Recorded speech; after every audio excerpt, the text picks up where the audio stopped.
বছরে ফ্যাসিস্ট রেজিমে গত জুলাই গণ অভ্যুত্থানে আমাদের যত ভাইদের শহীদ হয়েছে, যত ছাত্র, যে জনতা যারা জুলাই আগস্ট পর্যন্ত তাদের জীবন দিয়ে আমাদেরকে আজকে এই জায়গায় নিয়ে এসছে যে যেখানে দাঁড়িয়ে আমরা কথা বলতে পারি এবং বিচার চাইতে পারি, এবং আমাদের যেই স্বজনেরা এখনো যাদের কোনো সন্ধান আমরা পাইনি, গত ফ্যাসিস্ট রেজিমের আইন প্রয়োগকারী সংস্থা যারা তাদেরকে গুম করা হয়েছে, এক্সট্রা জুডিশিয়াল কিলিং করা হয়েছে, জুলাই পর্যন্ত গণহারে আমাদের ছাত্র ভাইদেরকে এবং এই যে আমাদের জনতা বাংলাদেশের প্রত্যেকটা জেলায়, ঢাকায় যাদেরকে মারা হয়েছে, নির্বিচারে গুলি করে হত্যা করা হয়েছে, তাদের প্রত্যেকের পক্ষে আমরা সবাই একসাথে আজকে সংহতি প্রকাশ করি। আজকে 2 মাস, আমরা 5ই আগস্টের পর থেকে আজকে 2 মাস পার হয়ে গেছে।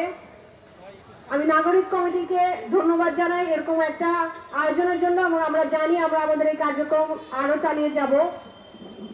2 মাস হয়ে গেলেও আমার মনে হয় অন্তর্বর্তীকালীন সরকার বা যেই ব্যবস্থা, তাদের প্রধান দায়িত্ব ছিল এই বিচারগুলো ব্যবস্থা করা এবং আইনের প্রয়োগের ব্যবস্থা করার। যেখানে প্রধান দায়িত্ব, সেখানে আমরা দেখতে পাচ্ছি একটা আইসিডি ট্রাইব্যুনালটাও সংগঠিত না, সেখানে কোনো বিচারপতি এখনো দেওয়া হয়নি, কোনো গণতদন্ত কমিটি গঠন করা হয়নি প্রত্যেকটা বিচারের জন্য, যেখানে 1581 জন এখনো আমরা জানি শহীদদের তালিকাতে এখনো যুক্ত আছে জুলাই গণহত্যায়।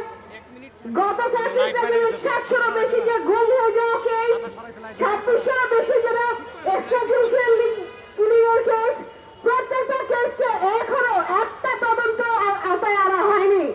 গত 2 মাসে এই ব্যবস্থা কেন মন্থর?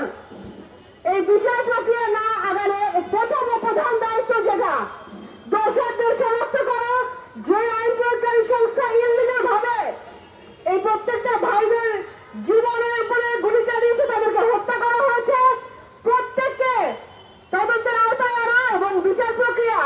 আমরা আশা করেছিলাম গত 2 মাসে আমরা দেখতে পাবো যে অলরেডি কয়েকটা যুগান্তকারী বিচারের রায় আমরা পেয়ে গেছি, সেখানে আমরা এখনো মন্থর, এখনো দাঁড়িয়ে আছি। কেন কোনো তদন্ত কমিশন গঠন করা হলো না? 1481 না আসলে সংখ্যাটা শহীদদের।